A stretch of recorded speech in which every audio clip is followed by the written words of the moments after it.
로마서 7장 14절로 25절 말씀 봉독합니다. 우리가 율법은 신령한 줄 알거니와 나는 육신에 속하여 죄 아래 팔렸도다. 내가 행하는 것을 내가 알지 못하노니 곧 내가 원하는 것은 행하지 아니하고 도리어 미워하는 것을 행합니다. 만일 내가 원하지 아니하는 그것을 행하면 내가 이로써 율법이 선한 것을 시인하노니 이제는 그것을 행하는 자가 내가 아니요 내 속에 거하는 죄니라. 내 속 곧 내 육신에 선한 것이 거하지 아니하는 줄 아노니 원함은 내게 있으나 선을 행하는 것은 없도다. 내가 원하는 바 선은 행하지 아니하고 도리어 원하지 아니하는 바 악을 행하는도다. 만일 내가 원하지 아니하는 그것을 하면 이를 행하는 자는 내가 아니요 내 속에 거하는 죄니라. 그러므로 내가 한 법을 깨달았노니 곧 선을 행하기 원하는 나에게 악이 함께 있는 것이로다. 내 속사람으로는 하나님의 법을 즐거워하되 내 지체 속에서 다른 한 법이 내 마음의 법과 싸워 내 지체 속에 있는 죄의 법으로 나를 사로잡는 것을 보는도다. 오호라, 나는 곤고한 사람이로다. 이 사망의 몸에서 누가 나를 건져내랴. 우리 주 예수 그리스도로 말미암아 하나님께 감사하리로다. 그런즉 내 자신이 마음으로는 하나님의 법을 육신으로는 죄의 법을 섬기노라. 아멘. 할렐루야. 예, 오늘도 우리에게 하나님께서 이 말씀을 통해서 은혜 주실 줄로 믿습니다. 오늘은 고뇌하는 그리스도인이라는 제목으로 말씀을 증거하겠습니다. 지난주 우리는 그리스도 예수님의 간구로 이 세상에서 당하는 모든 고난을 넉넉히 이긴다고 증거했습니다. 우리의 승리는 여호와 니시의 승리요 단회적 승리가 아니라 계속적인 승리입니다. 무엇에나 언제나 승리입니다. 왜냐하면 세상을 이기신 예수님께서 지금도 우리를 위하여 기도하고 계시기 때문입니다. 오늘은 바로 이 승리 바로 전에 그리스도인들은 세상에서 큰 환난과 고난을 겪으면서 주의 뜻을 따를 것인가 아니면 육체의 소욕을 따를 것인가 고민하며 삽니다. 프란시스 셰퍼는 이렇게 고민하는 성도들을 고뇌하는 그리스도인이라고 불렀습니다. 고뇌하는 그리스도인. 프란시스 셰퍼의 저서 이 고뇌하는 그리스도인의 그 원서 제목은 The Great Evangelical Disaster라고 하는데요. 이 책에서 셰퍼는 복음주의가 진리와 성경의 권위를 타협함으로써 위기에 처했다고 판단하고 진단하고 있고 그리스도인의 책임과 회복의 길을 제시했습니다. 각각의 그리스도인 개인은 물론이지만 현대 교회가 같은 딜레마에 빠져 있습니다. 그리스도인들은 우리의 실제 고민이 무엇이고 어떻게 해결해야 될 줄을 알아야 하는 거죠. 그래서 오늘 성경이 그 답을 주고 있기 때문에 말씀을 들으려고 합니다. 로마서에 의하면 율법의 구속에서 그리스도의 구속으로 말미암아 율법에서 해방된 우리들을 그리스도인이라고 불렀습니다. 율법의 구속이라는 말은 구속 자체가 갇힌다는 뜻이거든요. 자유로운 행동이나 의사를 제한하거나 억제한다는 뜻인 반면에 그리스도의 구속은 한자가 달라요. 이것은 죄의 구원을 말합니다. 그래서 그리스도인들은 그리스도의 핏값으로 속량하여 그리스도의 사람이 되었고 죄에서 벗어난 새 사람이고 거듭난 사람, 즉 중생한 사람이라고 부릅니다. 그런데 문제가 생깁니다. 죄로부터 구원받고 성령으로 거듭난 사람들이 과연 이렇게 고백할 수 있을까요? 그 고백들은 이런 겁니다. 나는 죄 아래 팔렸습니다. 나는 내가 원하는 것을 행치 않고 내가 미워하는 것을 합니다. 내 속에 죄가 있습니다. 내 속에 선한 것이 하나도 없습니다. 내 안에 선도 있지만 악도 있습니다. 나는 곤고한 사람입니다. 그러나 나는 예수 그리스도로 말미암아 하나님께 감사도 합니다. 자, 여러분, 이 사람은 성령으로 거듭난 사람일까요? 아니면 아직 그리스도를 구주로 영접하지 않은 비신앙인일까요? 그가 거듭났다면 어떻게 죄 아래 팔렸다는 말을 할 수 있고 자기 안에 선한 것이 없다고 죄만 있다고 말할 수 있을까요? 이 사람은 거듭난 하나님의 자녀입니까? 반대로 어떻게 죄인이 율법이 신령하고 선한 것을 알 수 있을까요? 그가 거듭나지 않는 죄인이라면 어떻게 하나님의 법을 즐거워할 수 있을까요? 그리고 어떻게 예수님을 주님이라고 부르고 주 예수 그리스도를 주신 하나님께 감사한다고 할 수 있겠습니까? 그가 말한 대로 그의 내면에는 선과 악의 충돌이, 그리고 속사람과 겉사람의 충돌이, 내 마음의 법과 또 다른 한 법이, 또 하나님의 법과 죄의 법이 싸우고 있습니다. 이 사람은 거듭난 하나님의 자녀입니까? 아직 중생하지 못한 죄인입니까? 이 양면성을 잘 나타낸 로마 신의 중에 하나가 야누스입니다. 아마 바울은 이 야누스에 익숙한 로마 성도들에게 유사한 갈등이 있지 않았나 생각했던 것 같아요. 야누스는 두 얼굴을 가진 로마 성문의 수호신이었습니다. 머리가 둘 달린 사람입니다. 한 얼굴은 선한 얼굴을 하고 있고 한 얼굴은 악한 얼굴을 하고 있습니다. 이후에는 이 야누스를 두 얼굴보다는 두 마음을 가진 사람으로 전해졌습니다. 속과 겉이 다른 사람을 말하기도 합니다. 바로 우리가 고민하는 문제가 야누스입니다. 마음 한구석에, 내 마음 한구석에 착한 얼굴이 있고요, 다른 한쪽에 악한 얼굴도 있습니다. 한쪽에서는 선을 행하는데 다른 한쪽에서는 여전히 죄를 짓습니다. 한쪽은 성령 충만한 것 같고 다른 한쪽은 죄악 충동이 가득합니다. 한쪽은 영적으로 살고 싶은데 다른 한쪽은 육적으로 살려고 합니다. 한쪽에는 사랑하라고 하고 한쪽에서는 미워하라고 합니다. 한쪽에서는 용서하라고 하고 다른 한쪽에서는 절대 용서하지 말라고 합니다. 그야말로 내적 갈등, 내적 전쟁이죠. 이 야누스 같은 사람은 거듭난 사람입니까? 거듭나지 않은 사람입니까? 예수 믿는 성도일까요? 아직 예수 믿지 않는 불신자일까요? 결론적으로 말하면 거듭난 사람 맞습니다. 그러나 셰퍼의 말대로 고뇌하는 그리스도인입니다. 그러면 안 되는데 그러는 그리스도인입니다. 하나님의 말씀을 모르는 사람이 아니라 잘 아는 사람입니다.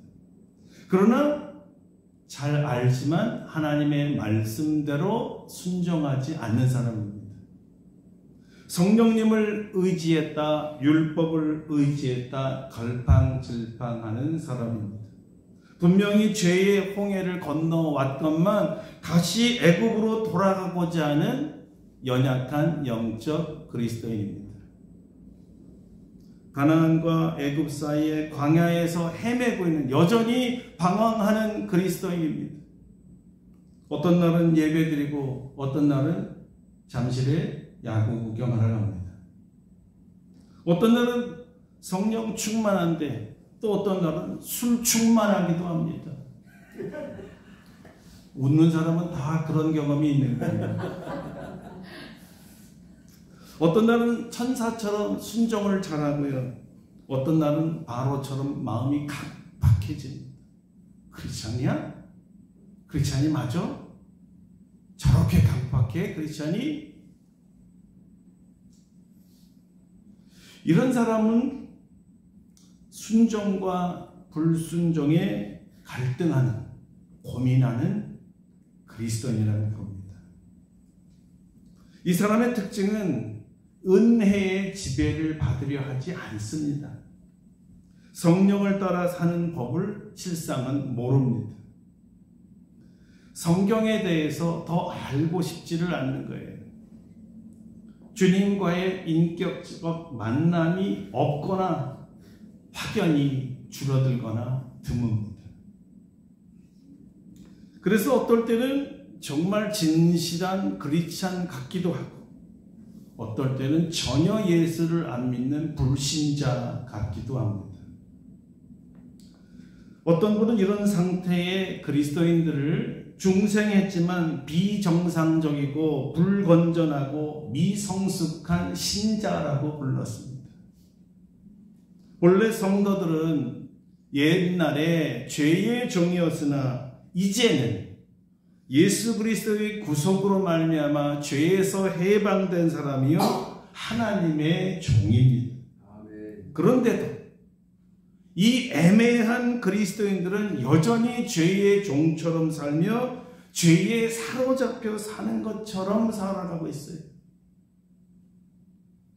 이런 내적 갈등을 종교개혁자 깔뱅은 그리스도인이 겪는 육신과 성령 사이의 전투라고 했습니다. 이는 바울이 갈라디아에서 유사한 갈등을 언급했기 때문이죠. 성도는 성령의 소욕과 육체의 소욕 사이에 갈등을 하며 살아간다는 거예요. 놀랍게도 이 갈등하는 그리스도인의 특징이 율법의 정죄는 알면서도 죄로부터 해방시키는 성령의 능력은 모른다는 점입니다. 오래전에 한경림 목사님께서 이제 템플상을 받으셨죠? 기자가 와서 물었대요. 목사님 마음에는 하나님 나라가 가득하죠? 목사님 뭐라고 대답하셨을까요? 고개를 절레절레 흔드시면서 하신 말이 이겁니다. 나는 죄덩이입니다. 나는 죄덩이입니다. 어쩌면 성령의 소욕과 육체의 소욕 간의 갈등이라는 것은 죽을 때까지 그렇게 일어나나 봐요. 두 얼굴이 내 안에 항상 있는 것 같아요. 성경에는 이름부터 갈등을 알리는 아주 유명한 제자가 한 사람이 있어요. 시몬 베드로입니다. 가장 모순된 이름이 하나로 된 사람이지요. 시몬은 가장 비열한 인간으로 예수 그리스도를 믿기 전의 이름이고, 베드로는 위대한 신앙 고백과 함께 반석과 같은 믿음의 사람을 말합니다.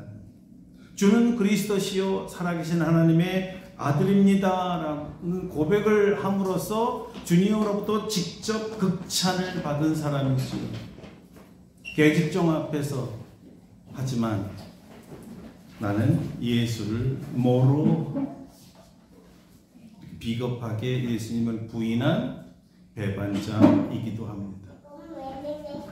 이 갈등이 놀랍게도 주님께서 부활하셔서 갈릴리 바닷가에 찾아오실 때까지 계속되었습니다.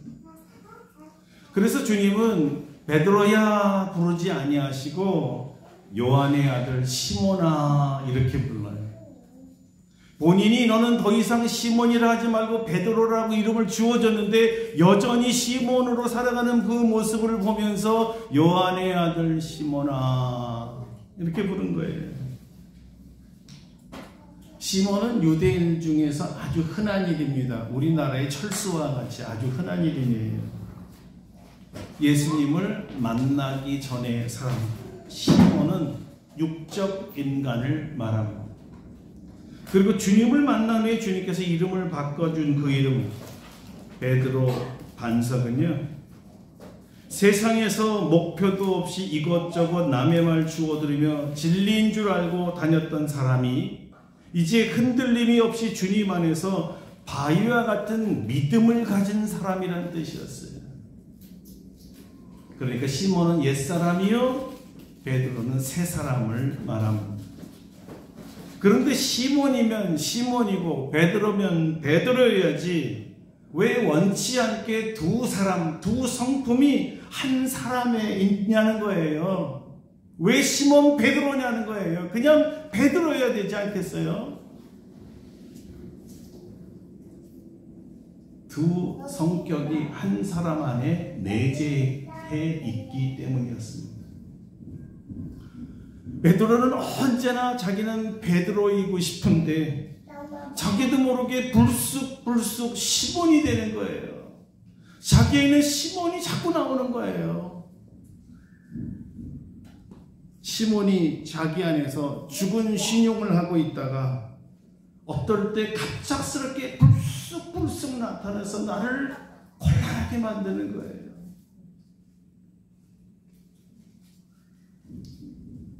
숨겨져 있던 불같은 성질이 튀어나오기도 하죠. 죽은 줄 알았는데. 그래서 말고의 길을 사정없이 쳐 죽인 거잖아요.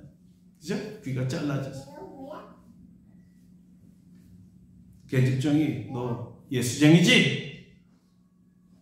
이 한마디에 가슴이 오히려 칼이 찔르듯이 두렵고 괴로워서 도망치며 통곡을 하는 사람이 되어버렸어요. 두 얼굴이 한 사람 안에 있습니다. 두 성품 간의 갈등이에요. 그런데 그 갈등이 우리 안에서 흔히 발견되는 거죠. 우리도 어쩌면 제2의 시몬 베드로라는 거예요. 그토록 친절하고 인자하시고 기도만 하시던 믿음의 어머니가 갑자기 하늘을 찌를 듯한 괴성을 지르며 화를 내는 모습을 아들이 봅니다. 헉! 우리 어머니가? 아니, 저런 모습이 있었어? 언제나 아멘 하면서 천사의 말을 하는 성도였는데 세상 사람보다 더 험하고 더 새빨간 거짓말을 나가서 퍼뜨리는 모습을 듣게 되는 거예요. 어떻게 저분이 경건한 성도 아니구나. 여러분, 이 사람을 어떻게 보아야 돼요? 교회 와서는 모든 사람에게 그렇게 친절하고 사랑을 베풀고 얼마나 겸손하고 헌신하는데 집에만 가면 갑자기 이거 해라 저거 해라 야 자 아이들이 당황하는 우리 아버지 맞나? 교회에서 안 그랬는데. 두 모습이 우리 안에 있다는 거지. 내 안에. 거룩과 위선, 두 얼굴을 가진 그리스도인의 딜레마입니다. 그래서 그리스도인들은 고뇌합니다. 왜 이런 갈등이 있을까요? 왜 크리스찬이 이렇게 두 얼굴을 가지고 살아가야 합니까? 왜 속과 겉이 하나 되지 못해 심한 갈등 속에서 괴로워하고 있을까요? 예수 믿기 전보다 오히려 그 양심에 더 큰 불편함을 갖고 살아요. 몰랐을 땐 차라리 괜찮았는데 알고 나니까 더 괴로운 거예요.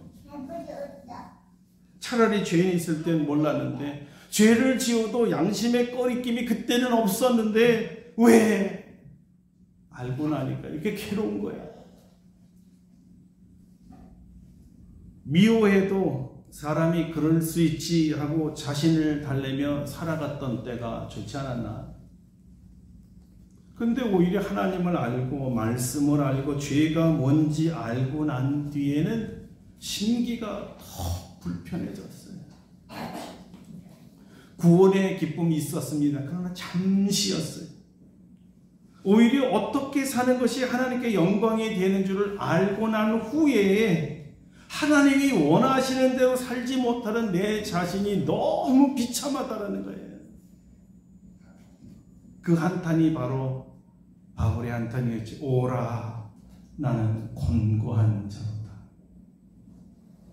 이 사망의 몸에서 누가 나를 건져내랴. 오라, 나는 곤고한 자로다. 얼마나 괴로우면 이런 한탄을 했을까요? 얼마나 죽고 싶을 만큼 비참하게 느꼈을까요? 여러분도 그렇습니까? 하지만 이 사람은 선하게 살고자 하는 의도는 분명히 있었습니다. 열심히 노력도 하고 있습니다. 선하게 살기를 원합니다. 그런데 선한 것이 자기에게 없다는 거예요. 바라기는 하지만 실행을 옮기지 못하는 연약함 때문이었죠. 늘 바라기만 했어요. 실행이 없는 거예요. 바라는 것을 실행치 못하는 무능력이라고도 말할 수 있습니다. 그리고 그 안에 있어야 할 선이 오히려 악에게 오염됐다고 말할 수도 있습니다. 이 사람은 둘로 나누어져 있는 자기를 발견하는 거예요. 한쪽에서는 원함이 있는데 다른 한쪽에서는 실행이 없습니다. 욕구는 있는데 행함이 없습니다. 의지는 있는데 수행할 능력이 없습니다.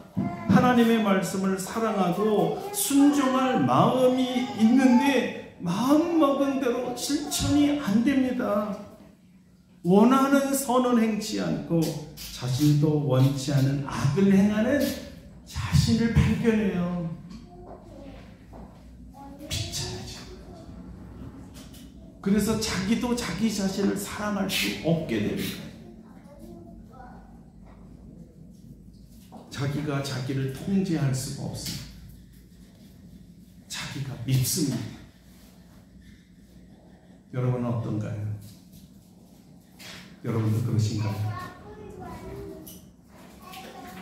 그런데요, 여러분이 분명히 아셔야 될 것이 하나 있어요.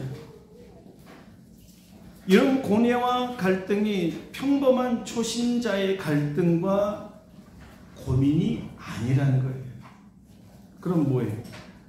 이 고뇌와 갈등은 바로 위대한 사도, 부활의 주님을 만나 주님의 사자라고 불리고 하늘나라까지 다녀온 사도 바울의 고민이라는 거지. 신앙적으로 볼 때 이 세상에서 아마 가장 성숙한 사람이라고 말할 수도 있잖아요. 그러나 그런 위대한 신앙인조차 이런 고백을 하고 있어요. 내가 원하는 바 선은 행하지 아니하고 도리어 원하지 아니하는 바 악을 행하는도다. 어쩌면 그렇게 위대한 사도 바울과 같은 사람의 갈등이기 때문에 나 같은 필부야 뭐 똑같지 않겠나 위로받을 수는 있을 것 같아요. 그 사람도 그 정도인데 나는 뭐 별 수 있겠어 이런 거죠.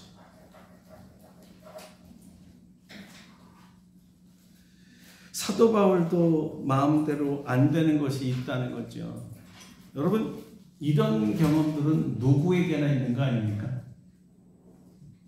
정말 이렇게까지 말하려고 하는 것은 아닌데 하면서 툭 원치 않는 말을 내뱉을 때가 얼마나 많은가.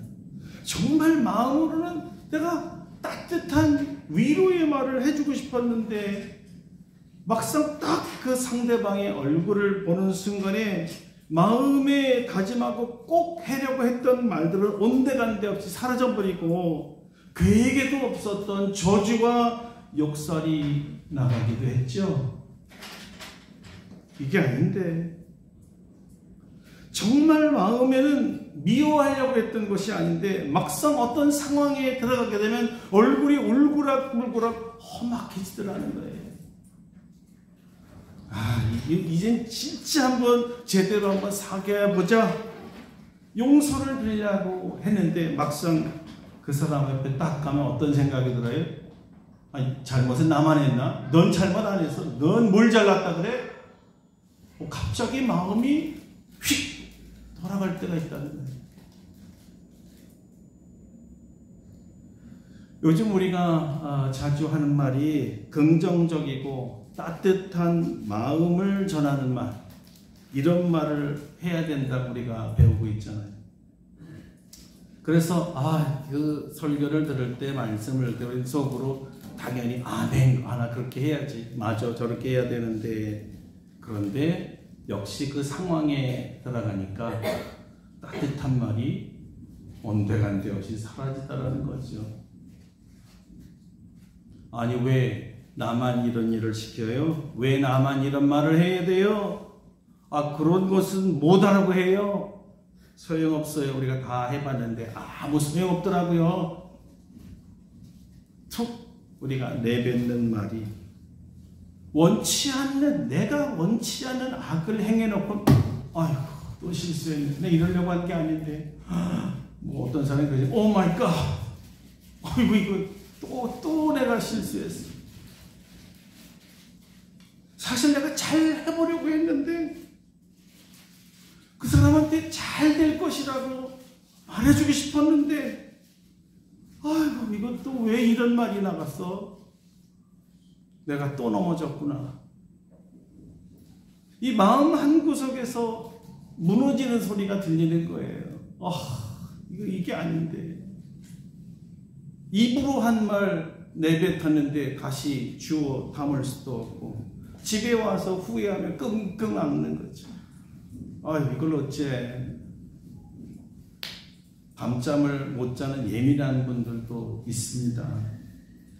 그렇다고 잘못했다고 사과도 못하고 자존심은 상하고 다음에 얼굴 볼 땐 또 민망하니까 그냥 슬쩍 자리를 피하는 게 상수라고 생각하는 거예요.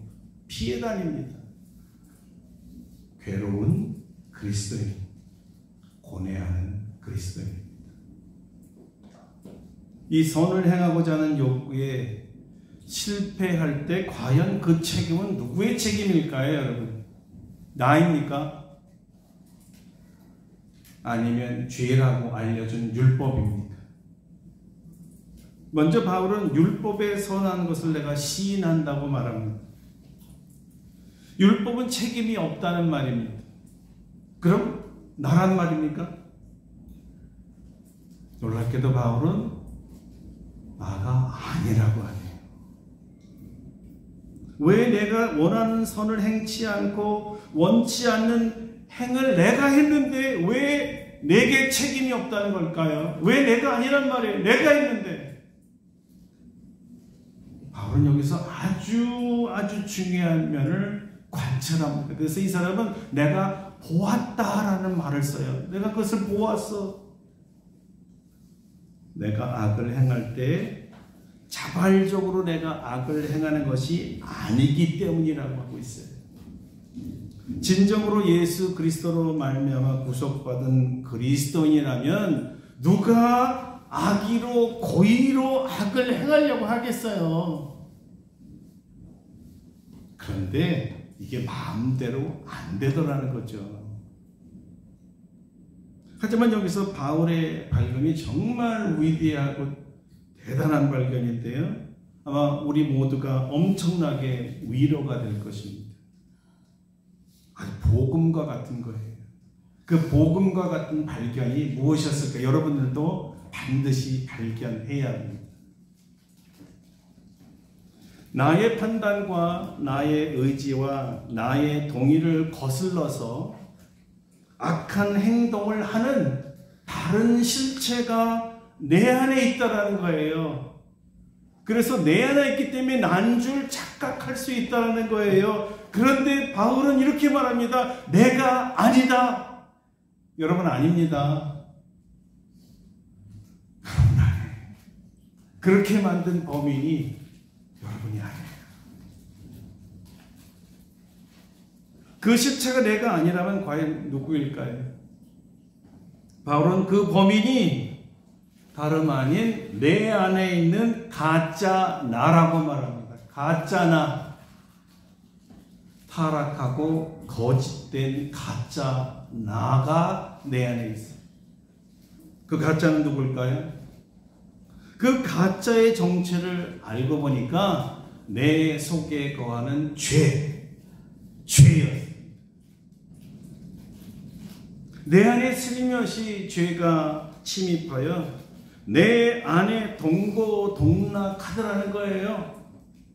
집세도 안 내고 같이 사는 하숙생이 무단 침입자입니다. 이 자가 자기가 주인인 줄 알고 주인 행세를 합니다. 원래 내 자신은 선을 행하고 선을 사랑하고 선 행하기를 원합니다. 악을 미워해요. 이것이 내가 원하는 바입니다. 그러나 나의 행동은 내가 생각하고 내가 바라고 내가 지향하는 바와 정반대로 내가 원하지 아니하는 것을 행하게 하고 내가 미워하는 것을 행하게 만들어 버리는 거예요. 알고 보니까 그게 내가 아니라 그 범인이 나로 위장한 죄라는 놈입니다. 죄였어요. 이 죄야말로 율법이 통제할 능력이 없습니다. 내 안에서 나를 주장하는 죄예요. 진짜 나인 속사람은 하나님 앞에서 하나님의 법을 즐거워합니다. 그러나 내 안에 가짜나 겉사람은 악을 즐거워해요. 내 안에 두 자아가 있다는 것은 확실합니다. 이 둘은 서로 싸웁니다. 두 자아는 서로의 법을 지키고자 싸우는 거예요. 그리고 두 자아로부터 두 부르짖음이 있습니다. 겉사람이나 가짜 내가 악을 행하게 되면 속사람은 오호라 나는 권고한 사람이로다 고함을 치며 괴로워하죠. 내가 왜 이런 짓을 했을까? 가슴을 치며 후회하며 통곡을 합니다. 진짜 나 하나님의 법을 사랑하는 내가 하나님의 법에 순종하여 원하는 대로 선을 행하면 그 대신 뭐라고 말할까요? 할렐루야를 외치게 되겠습니다. 다 같이 한번 해볼까요? 할렐루야, 할렐루야. 하나님의 법을 행하는 내 자신이 너무 기특해. 하나님을 높여. 할렐루야. 내가 원하는 대로 선을 행하게 하신 하나님께 감사를 드립니다. 그러므로 내 속에 거하는 가짜나 죄를 버려야 합니다. 쫓아내야 돼요. 귀를 막아야 됩니다. 여러분, 이 두 자의 싸움이 얼마나 치열했으면 사도 바울께서 오라 나는 권고한 사람이로다 이 사망의 몸에서 나를 건져내려 하고 탄식했겠어요. 실패자의 절망에 부르짖음 아닙니까? 성령의 사람과 육체의 사람 간의 전투에서 진 사람이 한숨 짓고 탄식하고 소리 지르는 거예요. 이것이 위대한 대사도 바울의 고백이었다는 거 아닙니까? 사도조차도 자기 안에 범인을 알고서도 그 범인을 쫓아내지 못했다는 말이에요. 이 죄가 나를 괴롭힙니다. 나를 죽게 합니다. 여기까지 들으면 정말 실망이죠. 그러나 여러분 너무 실망하지 마세요. 여기 복음이 있습니다. 해결책이 있다. 이 해결책이 무엇일까요? 역시 이것도 바울의 발견이었습니다. 바울은 이 싸움에서 이기는 방법을 깨달았습니다. 그것은 자기 안에는 해결할 방법이 없다는 거예요. 해결책이 없다는 거예요. 누군가 구원해 주지 않으면 죄와 싸워서 이길 수가 없는 것입니다. 그렇다면 우리를 이 싸움에서 이기게 하고 죽음과 같은 이 고뇌에서 건져줄 분이 누굴까요? 다 같이 크게 누구요? 예수. 더 크게 자신있게 당당하게 누구요? 예수 그리스도. 할렐루야. 예수 예수 그리스도이십니다. 우리의 구원자예요. 예수님이 바로 이 죄에서 우리를 구원하실 수 있는 거예요. 사망의 몸에서 우리를 구출해 주실 분은 언제나 승리하게 해 주실 예수님밖에 없습니다. 아멘. 성경은 이렇게 말하죠. 그러므로 이제 그리스도 예수 안에 있는 자에게는 결코 정죄함이 없나니 이는 그리스도 예수 안에서 생명의 성령의 법이 죄와 사망의 법에서 너를 해방하였습니다. 아멘. 할렐루야. 아멘. 내 안에 죄를 다스려 주시고 이 죄에서 건져 주실 분은 오직 십자가에서 모든 죄를 다 죽이고 승리하신 누구밖에 없어요? 예수님밖에 없습니다. 이태리 아시시의 성자 그러면 누가 생각이 납니까? 이태리의 성자 프란시스코죠. 프란시스라고도 말하기도 합니다. 이분이 구원받고 예수를 믿은 지 얼마 되지 않아서 일어난 일이에요. 어느 날 길을 가는데 나병 환자를 만납니다. 속으로 마음에 원함이 생겼어요. 가서 기도해 줘야 되겠다라는 마음이 생겼는데 기도하려고 나가다가 다시 마음속에 다른 생각이 불쑥 들어오는 거예요. 무슨 생각이에요? 더럽잖아. 병원을 비면 어떻게 해? 위험해. 하지마. 속사람은 선을 행하려는 마음이 분명히 있어서 다가갔는데 이 겉사람은 안전을 얘기하면서 선을 행하지 못하게 만들더라는 거예요. 그런데 이 성 프란시스코가 누구의 말을 들었을까요? 자기 안에는 가짜나 죄의 말을 들었어요. 그렇지! 나도 병 걸리면 안 되지. 그럼 사역 못 하잖아. 차라리 건강하게 사역해야지 하고 쑥 지나가 버렸어. 그런데 마음속에 희한하게 어떤 한 음성이 들리는데 자기를 위해서 기도하는 소리라는 거예요. 근데 그 기도 소리가 아주 자기를 불편하게 다시 만들었습니다. 그래서 프란시스코가 다시 하나님께 기도해요. 주님, 제가 나병 환자를 쑥 지나간 게 잘못된 일입니까?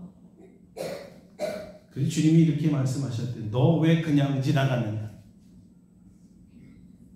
그럼 솔직하게 대답했대요. 주님, 너무 더럽다고 느껴져서 그랬습니다. 그때 주님께서 이런 말을 하시더라는 거예요. 너는 그 환자보다 더 나으냐? 너는 더 했어. 너는 그 환자보다 더 더러운 죄인이었지만 나는 너를 있는 모습 그대로 사랑해서 내 품에 안아주었단다. 그 순간에 나병 환자보다 더 더럽고 추악한 죄인이 바로 나였구나라는 것을 깨닫게 되죠. 이 회개와 함께 갑자기 주님의 사랑이 마음에 부어지는 거예요.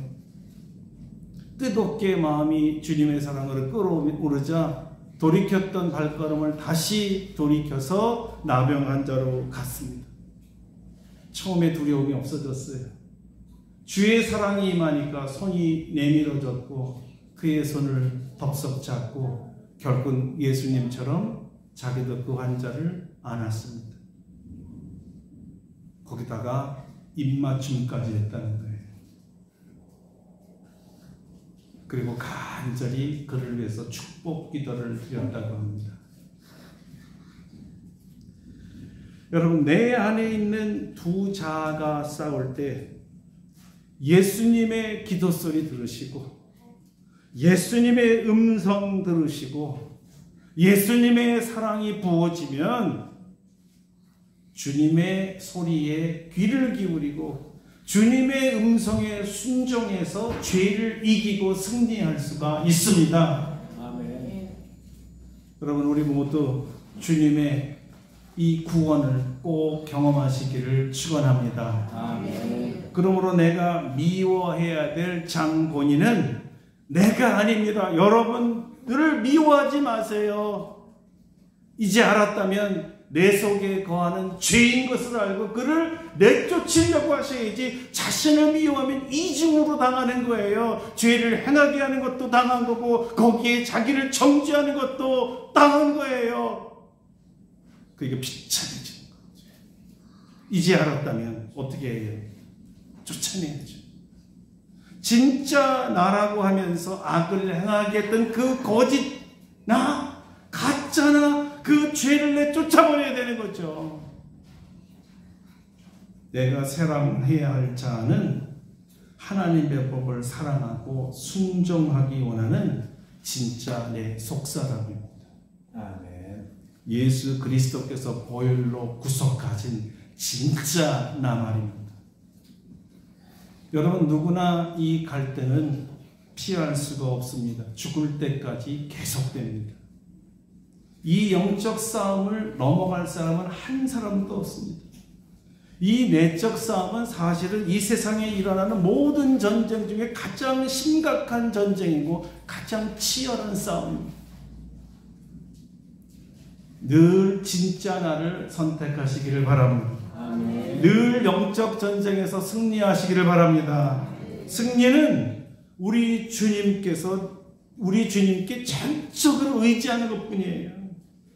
그때 주님께서 도와주실 줄 믿습니다. 아멘. 여러분, 승리는 우리 것입니다. 아멘. 성경은 말하죠. 그리스도인들은요, 이 모든 일에 우리를 사랑하시는 이로 말미암아 어떻게 해요? 우리가 넉넉히 이기느니라. 할렐루야. 겨우 이기는 거 아니라 그랬죠. 주님과 함께 하니까 압도적으로 넉넉히 승리할 줄 믿습니다. 아멘. 놀랍게도 이 바울이 우리가 넉넉히 이깁니다라고 할 때 지난주에 배웠죠. 단회적이 아니라 현재 진행형이기 때문에 계속해서 지속적으로 싸울 때마다 이긴다는 거예요. 그래서 우리는 언제나 영적 싸움에서 이기고 있습니다. 이기고 있는 중입니다라고 표현하는 거죠. 얼마든지 공격해라. 얼마든지 나를 속여라. 예수의 이름으로 나는 승리하리라. 오늘 이것을 배우셨다면 여러분이 가짜 여러분이 여러분에게 죄를 범하려고 할 때 예수 이름으로 물리치시길 바랍니다. 진짜나 속사람 예수 그리스도로 이 구속받은 나, 그가 원하는 대로 하나님의 법을 사랑하는 내가 원하는 대로 행해야 되는 거죠. 그러므로 우리는 예수 그리스도로 말미암아 이 죄와의 싸움에서 승리할 줄 믿습니다. 그 다음에 할 일이 뭐죠? 승리케 하신 주님을 찬양하고 감사하는 거. 이게 가장 마지막에 해야 되지만 절대적으로 해야 될, 없어서는 안 되는, 싸워서 이긴 게 내가 아니라 주님이 이겼다는 것을 인정하는 것은 찬양과 감사밖에 없습니다. 그래서 짧게라도 어떻게 해야 돼요? 네 글자, 할렐루야. 다 같이 할렐루야. 할렐루야. 그 폐장병이 할 때 할렐루야 이렇게 하는 거예요. 승리자가 할 때 다시 시작. 할렐루야. 반쯤 승리한 거고, 완전 승리한 사람 할렐루야. 아침 많이 들고 오세요. 다음 주부터. 기운이 없으시네. 다음 주에는 예수 그리스도 안에서 이 죄에 대한 승리를 좀 더 자세하게 다루려고 합니다. 여러분, 승리는 누구 거예요? 나의 것입니다. 기도하겠습니다. 여러분, 지금 하나님께 감사 기도를 해야 되는데, 내가 아니구나, 내가 나를 미워할 필요가 없구나, 진짜는 내 속에 거하는 가짜 나였구나, 그 가짜 나인 죄를 내쫓아야 되는구나, 예수의 이름으로 내쫓으시고 죄를 내 안에서 쫓아내시고 내 안에 선한 법, 하나님의 법,